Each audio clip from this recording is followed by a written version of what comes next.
What's going on, y'all? This is C23, and I'm here with the ART Bando, live for my interview. Let's get into it. Let's hop out, hit him out zone. I put on side of the wheel when I slide in the shit, gotta get him out zone. Yeah, what's happening in my phone? I made a meal off my phone. Yeah. So Alright, what's good, C23? How are you doing today? I'm doing good, man. How you doing? Baby, I'm the bill man, I'm just here to come collect. Face down on the bills, I need it all, it's never less. Tests I evade them like a young man got a text. First it was the sex, and after we was slept. I'm pretty good, bro. I drove like an hour and a half to get here. Went to bed at like 5, so I'm tired of bed. I'm glad you made it, though, bro. No, for sure. So, I'm just gonna get into it. We start with your early life. So, where are you from? I'm from China Grove, which is like right beside of Salisbury. So essentially, like, I normally just tell people I'm from Salisbury just so they can pick up on where I'm actually talking about. But yeah, So you're not too far from Charlotte, Texas. I'm about 30 minutes. 30 Yeah. Yeah. So, with you growing up in, China Grove, Salisbury area, did you have any influences in the area? Like, how was your upbringing like? Well, first off, I come from like a middle class like family. So my mom's from the West Coast though, so I was very like educated on West Coast culture and like West Coast music. That was really like what I came up listening to as a kid. Like my mom listened to Tupac, Bone Thugs, like Biggie, even though he's from the East Coast. Like my mom just loved like 90s rap. Like that was her era, and she was very like open about it and would like on some shit like we get in her car and like she's got CDs out. She like pick what you trying to listen to today. Like that was how my mom was. Like so and then aside like part of my influence growing up as far as local, like of course Stunner. Hey, I pop a perk, it give me more stamina. I hit that net like an animal. Ooh. She ate that dick like a snack. Animals, go get some racks, what you better do. Cause he's from Salisbury, like that was just kind of one of the like the eye openers that like, all right, like we can do it. Like we're a small town city, but like we got the capability to make something shake. Like we can do something. And then of course like Trap Swag, Lil Motor, like all them guys growing up like in 2016 era, like they were really doing this shit, and it was just kind of showing us like, all right, we can do this. Like we really can compete with other cities, other states. Like we can do this. So that was probably one of my biggest influences growing up as far as that goes, and just what I listened to and everything. So, would you say your mom was the introduction to music? Yeah, for sure. For sure. Now, how did it shape you into getting into music? Like, when you first made your song, like, did it have that West Coast influence and mixed with Salisbury? Like, what was that? Honestly, also, during like my middle school like days when I was in middle school, I was listening to a lot of Chicago drill. Like that was my like Bibby, Herbo, like those are the top two that I can think of off top, just because I listen to them every day. Montana 300, like that whole era when they were coming up, I was very influenced by that. So the first song I ever made, actually, I didn't ever drop it or nothing, but it was definitely on the Chirac beat. Like, yes, bro, like, I loved that shit. I loved that shit so much. Like, just the whole Chirac era, what they was talking about, what they were dealing with, and how they were, like, conveying their message. I just really admired it, and I appreciated it a lot, because it wasn't something that we were used to yet, and it was new, it was fresh. I just really enjoyed that era. So, yeah, that was where my first song was influenced from, for sure. So when you say Chicago, the drill scene era, that's like out my era too. So how old are you? 22. 22? Okay, I'm 24. Yeah. Okay, so so you saying you made your first song around middle school? Yeah, in 8th grade. 8th grade? Yeah, 8th grade. That's what's up. So you never dropped it. So when was the first song that you dropped? It was maybe like 8 months later, and it was on SoundCloud. Like I was doing SoundCloud rap with like 3 of my homies. It was a page called Team 1100. Like we were young as hell, and we were just recording that at our house, just trying to make something shake. But yeah, that was like my first song that I actually dropped. I'm not proud of it though. Like it wasn't bad by any means for a 16-year-old, but yeah, like I feel like that's what most artists deal with too though. Like they don't as you get older, you're supposed to kind of cringe at your past. Like that shows you're growing. You feel me? So that it's just not something I hold up and I'm like, yeah, this is my first song, but like I'm also not ashamed of it. But yeah, nah. Is it still up there? Like on SoundCloud? Yeah, yeah. All right, so if I look it up and I put it on the interview, don't be mad at me. I might be a little bit, but you good. You good. You good. I'm gonna let it slide. All right, bet. So what was the moment you decided to just be like, I'm gonna pursue music professionally and I'm gonna make it my career? Was it like when you saw Stunna? Nah. It was really whenever me and my friend Eli, like, so the way I met Eli, I've got a lot of songs with him. I actually bought a feature from this other artist in Salisbury at the time because he was very popular. His name's K Cream, and Eli was actually my engineer for that session. Like he called, like K Cream called him, and he pulled up, and that was like my introduction to Eli. And then after that, I just kind of locked in with Eli. Like I'd go over to his house and book sessions with him and work with him, and just the conversations we had was just kind of my inspiration to be like, all right, like I need to take this serious. This is something I really, really care about. I'm really passionate about. Like, it just felt like that was the only thing that I should be doing. And then once I turned 18 too, and I worked in my first factory job, I was like, bro, I'm not doing this. Like, I'm not doing this at all. Like, it was not it for me. Like, it wasn't a bad job by any means. Like, it was at this spot called NGK Ceramics. Like, it was just factory work. It wasn't horrible by any means, but like, I wasn't trying to do that, and I wasn't comfortable or happy. So like, it was just those type of situations and those type of workspaces where it's like, all right, like I need to be comfortable and like happy doing what I do. I don't need to be rich, but I need to be happy. Like that's the most important thing to me. Like if I could make enough to like live in a house and get my bills paid off of rap, it ain't got to be no mansion, like, or just off of events, anything involving music. That was where my head was at. Like anything involving music is what I want to do.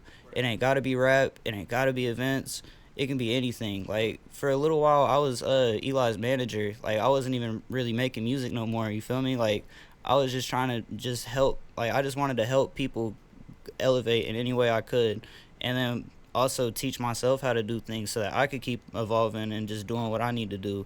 So yeah, that was when you hit your jump start. So now somewhere along the line you started Bridge because you was talking about happiness and you talking about how working a regular job wasn't it, which I definitely understand where you're coming from. So when did you start the Bridge? I didn't actually start the Bridge. My homie Cody did, but the Bridge originally started out as a studio in North Davidson area, NODA, and I moved to Charlotte last year, which I moved back home, but I moved here for a year, and I just started seeing him more, like the Bridge in general, and I would come by, I'd book sessions and things like that, have conversations with C-Note, and then I had already been doing events at that point. Like I had done a couple events with Truniverse. I did some stuff with Zay, Hi, I'm Dirty Dan on Instagram, and Proud of You Mirror. Like I had done fashion shows with them, so I kind of like had the knowledge that I needed to have to do a show. So I like went home one night after being at the Bridge for a little while, and I was like, all right, like let me think of a good event that would make sense that the Bridge might want to do. And then I went home, I came up with the lineup, I put all costs and expenses, I did everything I could to like let him know all the information that he would need to go forward. And I pitched it to him and he was like, yeah, like I would love to do a show for the Bridge. We've never done nothing like that. So he was saying that he couldn't find a venue. So I was like, all right, like I can find a venue for you, that's no problem.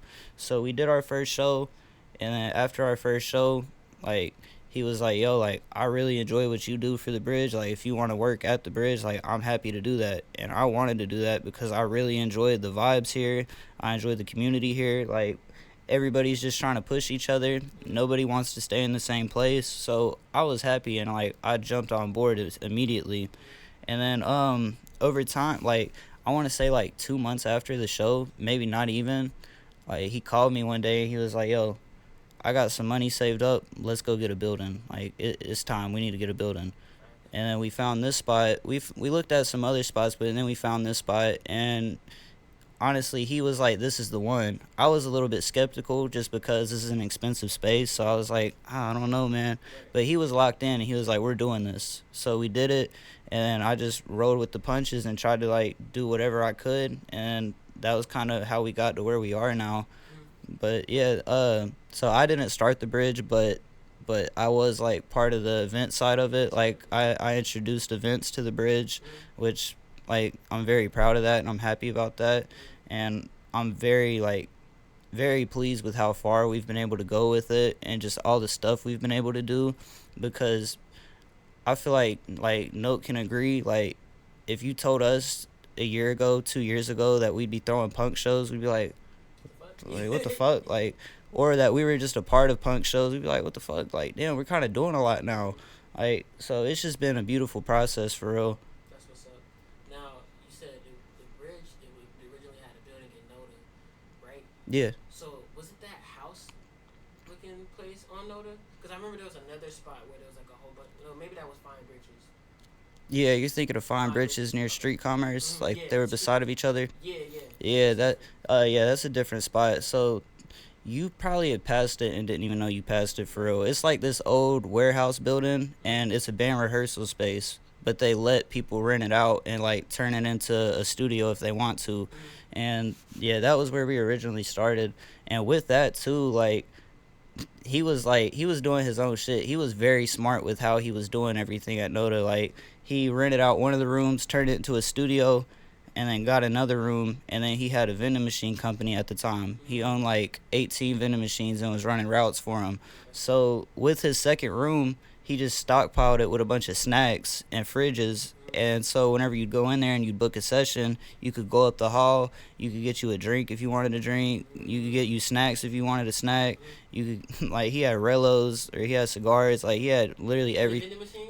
Nah, they weren't in a vending machine, but it was like he had racks put up, like they were store racks, and then it'd have little like chips hanging off of them. He had wrap snacks in there. He literally had everything. And so seeing all that, I was like, bro, like this is a smart dude. Like he knows what he's doing, and like I admired that, and I wanted to learn from it, and I wanted to teach what I could teach to anybody that was open to listening. You feel me? Because I like to think that like I'm pretty good at marketing things, and I have like the knowledge to market things. So like anywhere that like I can be of use, that was what I wanted to do. That's crazy. So he was reinvesting his business back into another business. Yeah. That's crazy. Like it was literally that. It was crazy. That's what's up. So for the people that's not familiar with you, what is the bridge? The bridge is a community, and we're also a business space, and we hold events. Like we allow people to book events here. We're a venue. We throw events. We're a recording studio. We just opened up our merch line, so like we have a whole little shop in one of our rooms over here. So yeah, we're kind of doing a little bit of everything. We're just trying to like keep a creative space open for Charlotte, because Charlotte doesn't have enough of this. Like I would like to imagine Charlotte becoming like a mini Atlanta in the next couple years, like, or its own type version of Atlanta. You feel me? Just a very engaging and very big scene like that admires hip hop, the culture of hip hop, like the punk scene, the house music scene, the rave scene. Like that's just what we care about. We just care about pushing music and making it a more broadly known thing in Charlotte and more recognized thing, because we're known as a bank state, which is cool, but it's also like we need some creativeness in it. Like we can't just be a bank state or a bank city. Like that's not what I want for Charlotte. I think Charlotte holds more than that, and I think the people here hold more than that, and it should be shown and it should be spotlighted. So like that's kind of one of our biggest missions, is to just keep pushing the scene and keep growing the scene in any way we can. Yeah, facts. Y'all definitely doing that. Like just looking from the outside in, like I lived in Charlotte a good amount of my youth, right? I moved out of Charlotte 2018 when I went to college there, and I've been in Greensboro ever since. So every so often I come back to Charlotte and I just see like y'all expanding and doing something different, which is a great thing to see for the city. And I say Charlotte is a very crabs in a barrel type of place. Yeah. But just to see this, where y'all are like showing and extending love to a whole bunch of other artists, is there anything you want to do differently, like in the future? Like, is there like do a rave, or you know what I mean? I'm trying to do another. I would like to. I'm actually leaking some stuff that I'm trying to do right now. Like I'm trying to do like a punk show that's like Mario themed right now, and call it the Warp Zone. Like I feel like that shit would be so cool. 'Cause honestly, the show last night that we had, bro dressed up in Mario, like that. I went home and that shit just started making me like brain just started spinning and turning, and I'm like, all right, like this is really cool. I want to do something around this. Like themes is what I would like to do in the future more, and I'm trying to hold more. Like that Sanrio show I just did. Like I want to throw events where it's like they see it and they're like, oh, like I want to get dressed up for this. Like that's what I like. I really enjoy doing stuff like that, to where it's like it's not just a like a club scene. Like let me just get fly as fuck and go to the club.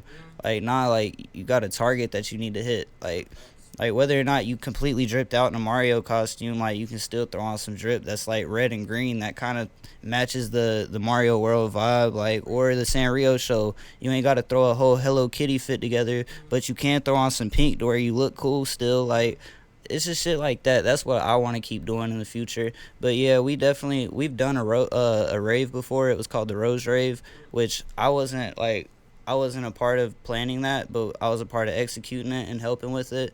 And it was a great show, and we definitely want to do more raves in the future. We're trying to do a little bit more punk shows. We definitely want to get a little bit more consistent with our rap shows and our hip hop shows, and we definitely are trying to put together a R&B show right now, because I think that would be amazing for the city, because we have some amazing singers out here, and they like live bands. Like they really go all out and they care about the art of performing. Like it's not just oh, let me go on stage and throw my file up, which there's nothing wrong with that. But when you're doing R&B and you have a whole band with you, it adds so much to the experience. It's crazy that you said that you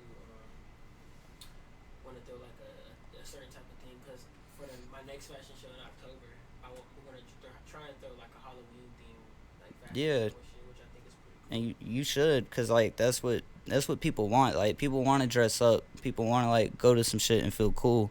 Like that's like I don't know. That's just a big thing that I feel like we kind of be missing sometimes, where we get so caught up in the turn up that we're not thinking about like the experience behind it that we could leave on people. And that's just something I've been trying to like think more and dive more into. Like find different ways to get people to interact with more than just like a specific artist, but the entirety of the show. Yes. Type shit. Yes. I feel that. So, what are some challenges you face with like the bridge and your music, and how did you overcome them? I'm still trying to figure it out. I'm not gonna lie to you. It's a lot to balance between like wanting to put together a good curated show, and then also wanting to put together great quality music and great quality videos, because that's what I target a lot.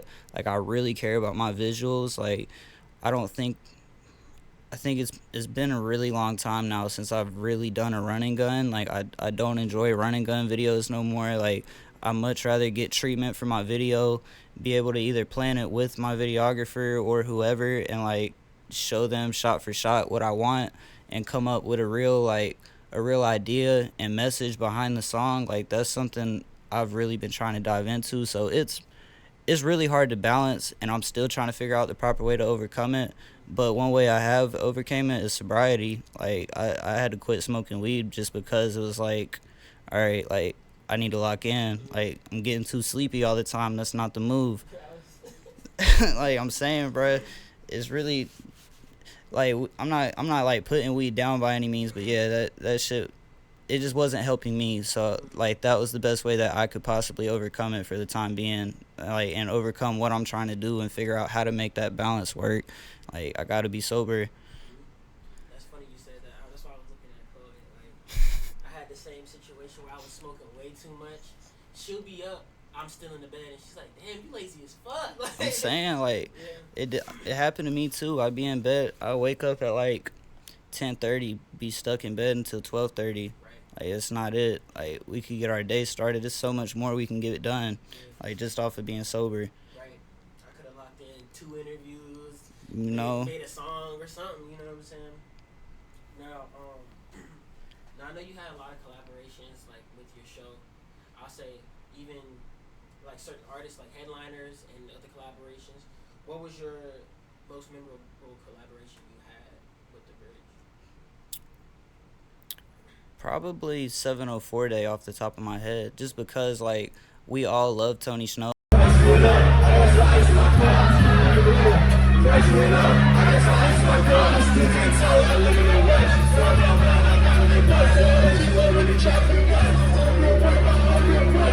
And his music, so getting to see him live and bring him to Charlotte for his tour stop, like that was huge for us, and that was a big deal for us. Like we really cared about it, and it was a great show. Like we rented out a gymnasium, and like we brought a stage in there, and we had good lighting, we had a great DJ. Like it was just a great experience overall. And then at the beginning of the day, we had a cookout, had a big bouncy house. Like it was dope. Like it was just a really dope experience. So off the top, that's gonna be one that I'm gonna say every time, just because like that really stuck with all of us, and we were like, yo, this is amazing. And we had Mavi hosting it. Like it was just an amazing show. We had Ruben Vincent there. Like it was just cool. And just off top, like that's what I'm gonna think. And the Meet Me in the Pit show I did was really cool too. Like I really enjoyed that show, just because we got to bring out like a different crowd than what we normally bring out. We brought out kind of a punk rage like crowd, kind of like NASCAR Aloes vibe, like Mozzie Rott's vibe, some local artists out of Charlotte, like. And that was a really cool experience too. We had a grind rail out front. People were skating before the show. That was a really cool experience too. What is your projection that you want to see yourself like music wise within the next like 3 or 4 years?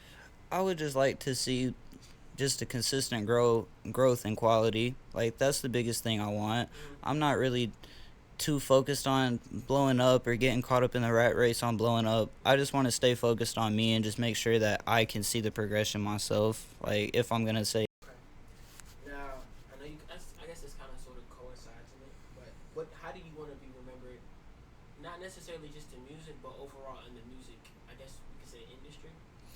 Just like that I cared, like that I truly cared. I wasn't doing this for money. I wasn't doing it because I make a lot of money doing this, because truthfully we don't. Like through our events, like we don't make a bunch of money through it. Like we're doing this because we care about it.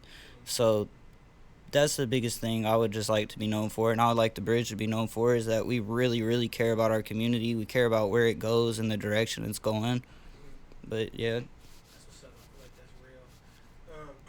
I guess I can wrap it up. So, last question is, what is the impact that you want to have for the future generation, and what is your message to the youth?